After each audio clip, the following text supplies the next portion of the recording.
According to the Oxford English Dictionary, determinism is the doctrine that all events, including human action, are ultimately determined by causes external to the will. Some philosophers have taken determinism to imply that individual human beings have no free will and cannot be held morally responsible for their actions. Notice how we are both brought into life with force beyond our will. On top of that, we are forced to accept many things about us that make it impossible to enter and approach life as a clean slate. The list of a person's credentials, which were mainly assigned the moment the person was conceived, carved out paths and limitations that would stick to him or her in one way or another throughout his or her entire life. We are all brought into life without getting a chance to agree to the rules of the game. We see many people who are not in agreement at all with Islamic teachings. It would have been more thoughtful if they were given a choice not to enter this world at all, if the only way out without burning in hell is to follow Islam. From the moment human beings are given birth to, their brain structures and sets of moral values are continuously changed by external factors. Examples include the way that they were raised and the people they both voluntarily and involuntarily meet or observe. While people believe that they have free will and can make decisions for themselves, the reality is they make decisions based on life lessons they learned unwillingly. Every person's criteria for morals and decisions are based on an accumulation of data in the form of life events that are external to the will. The way the brain is programmed truly has major control over a person's perspective. Belief is not a choice, it is simply an accumulation of data in the brain which will produce one broad result. According to Google, the definition of the verb indoctrinate is teach a person or group to accept a set of beliefs uncritically.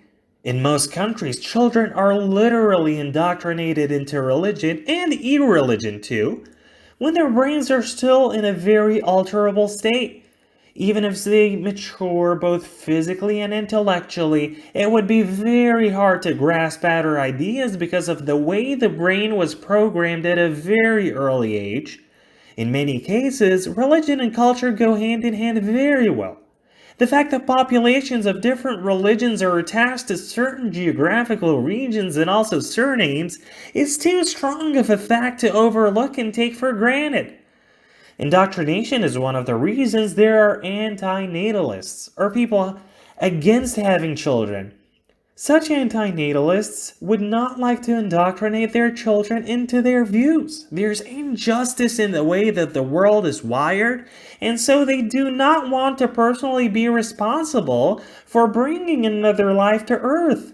For example, psychological trauma from childhood could last till adulthood. Even when there is a cure, relapses are bound to happen in some cases.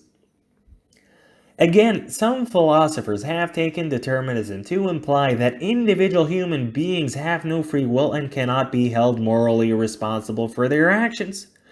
Opposers are quick to raise a question such as, so, are murderers not to be condemned for their actions? Technically, the answer is that they should not be condemned on a moral level.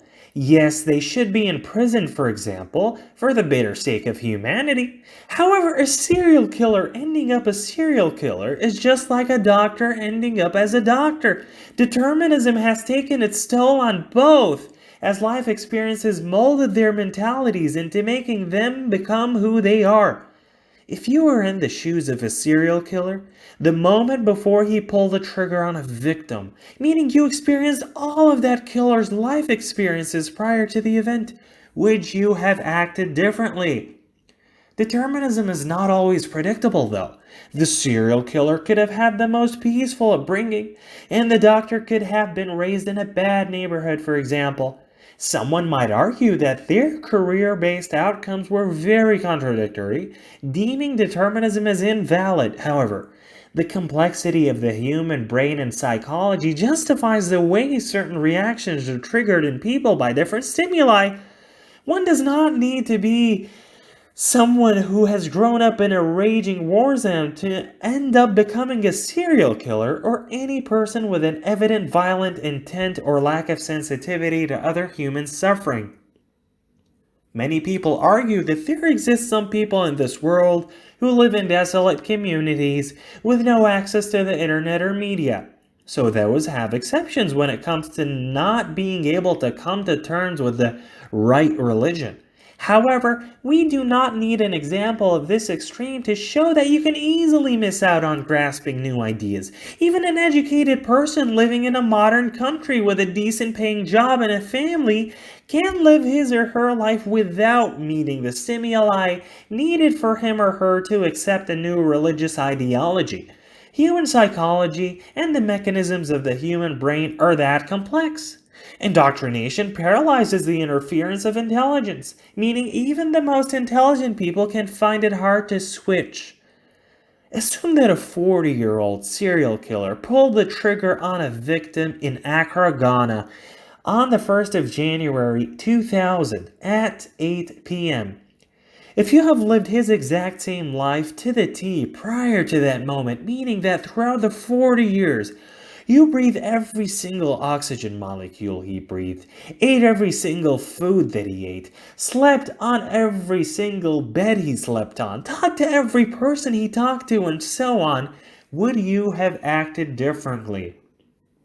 Sam Harris did a great job with what is probably the most important book in human history, Free Will, which is also available in audiobook format. A cheaper alternative, in which Harris is less eloquent, is in one of his many appearances on the Joe Rogan Experience podcast.